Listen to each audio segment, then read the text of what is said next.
Friends, ఎలా ఉన్నారు? మీరు గనుక కొత్తగా చూస్తున్నారా అయితే ఛానల్ కి సబ్స్క్రైబ్ చేసుకోండి. ఇంకా చాలా మంచి వీడియోలు వస్తాయి. ఈ రోజు బ్రహ్మముడి ఎపిసోడ్లో ఇన్నాళ్ళు ఈ నిజం కోసమే పోరాడాను. ఇప్పుడు ఆ నిజం బయటపడినా ఏమీ చేయలేని పరిస్థితిలో ఉన్నాను. ఇప్పుడు నేనేం చేయాలి? నిజం చెప్తే ఆవిడ అసలు తట్టుకోగలదా?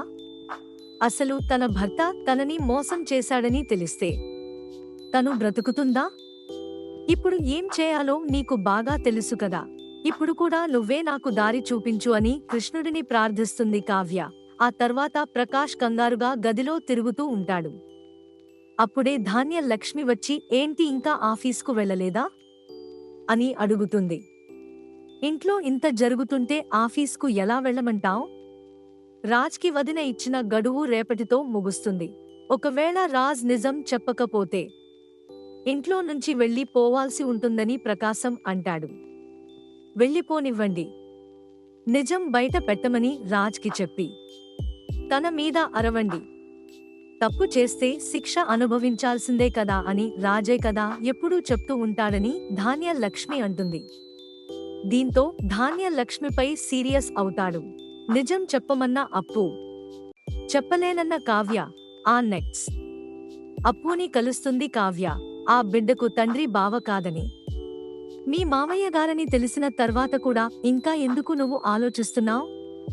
వెళ్ళు, నిజం చెప్పు. అంతా కలిసి ఆయన్ని అవమానించినా ఏమీ అనకుండా అంతా భరించాడని అప్పు అంటుంది.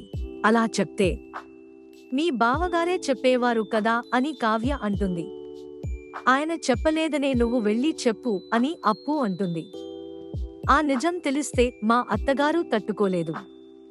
తనకు ఇంత ద్రోహం చేశారని తెలిస్తే బ్రతుకుతుందా? నిజం తెలిసిన తర్వాత కూడా ఆయన ఎందుకు మౌనంగా ఉండిపోయారో నాకు ఇప్పుడు అర్థం అయిందని కావ్య అంటుంది. ఇప్పుడు నువ్వు చెప్పకపోయినా ఆ బిడ్డ తల్లి ఎప్పుడో బయటకు వచ్చి నిజం చెప్పేస్తుందని అప్పు అంటుంది. అందుకనే నేను ఓ నిర్ణయం తీసుకున్నా. ఆ తర్వాత పెన్ డ్రైవ్ని రాయితో కొట్టేస్తుంది కావ్య. రుద్రాణితో గేమ్ స్టార్ట్ చేసిన స్వప్న అత్తకు ఇత్తడే. సీన్ కట్ చేస్తే అపర్ణ హాలులో కూర్చుంటుంది.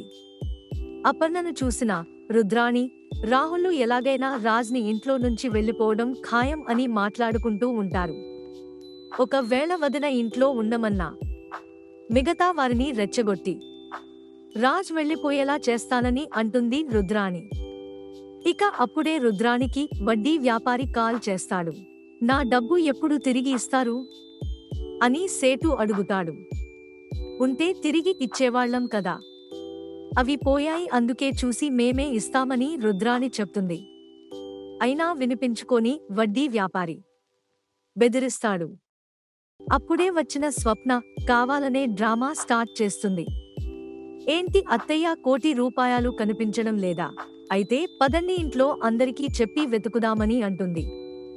రుద్రాణి కక్కలేక మింగలేక వద్దులే స్వప్న, నేను చూసుకుంటాను అని అంటుంది. రాజ్ని చూసి పొంగిపోతున్న కావ్య ఆ తర్వాత కావ్య ఇంట్లోకి వస్తూ రాజ్ భరించిన అవమానాల్ని గుర్తుకు తెచ్చుకుంటూ ఉంటుంది. అప్పుడు రాజ్, ఏంటి అలా చూస్తున్నావ్ అని అంటుంది. బాబుకు మీ నాన్న పోలికలు వచ్చాయని కావాలనే అంటుంది. రేపటితో మీ అమ్మగారు ఇచ్చిన గడువు ముగుస్తుంది. అది తెలిసినా మీరు నిశ్శబ్దంగా నిశ్చలంగా ఉన్నారు. అది గమనిస్తుంటే వింతగా ఉందని కావ్య అంటే, నాకు కూడా నిన్ను చూస్తుంటే ఆశ్చర్యంగా ఉంటుంది. స్వప్న కాని అనామిక కాని ఈ పరిస్థితిలో ఉంటే ఈ పాటికి అందర్నీ తీసుకెళ్లి పోలీస్ స్టేషన్లో కూర్చోబెట్టేవారు. మరి నువ్వెందుకు ఇలా నిశ్చలంగా ఉన్నావో తెలియడం లేదని రాజ్ అంటాడు. నేను మనస్సాక్షి నమ్మిందే నా ఆత్మ సాక్షిగా చేస్తున్నా అని కావ్య అంటుంది. సరే, కాసేపు బాబును చూసుకుంటావా? గార్డెన్లో ఉంటాను అని రాజ్ అంటాడు. రాజ్కు అపర్ణ ప్రశ్నలు. రాజ్ కిందకు దిగగానే అపర్ణ వస్తుంది. రేపటి గురించి ఏం ఆలోచించావ్? రేపటితో నేను పెట్టిన గడువు ముగుస్తుంది. ఇప్పుడే వెళ్తాడా లేక రేపటి వరకు ఆగుతాడా అని అపర్ణ అంటే, నేను ఎప్పుడూ నీ మాటకు ఎదురు చెప్పలేదు మమ్మీ అని రాజ్ అంటాడు. అంటే నీ నిర్ణయం మారదా అని అపర్ణ అడుగుతుంది. అదే ప్రశ్న నేను నిన్ను అడుగుతున్నా. నీ నిర్ణయం కూడా మారదా అని ఇందిరా దేవి అడుగుతుంది. మారదు అత్తయ్య. వెళ్ళిపోవాలని తెలిసినా ఇప్పుడు కూడా చెప్పడం లేదు. ఏ భయం నిన్ను పట్టి పీడిస్తుంది? నాతో చెప్పు. మా అందరి ముందు చెప్పు. నీ సమస్యని తీరా. నీ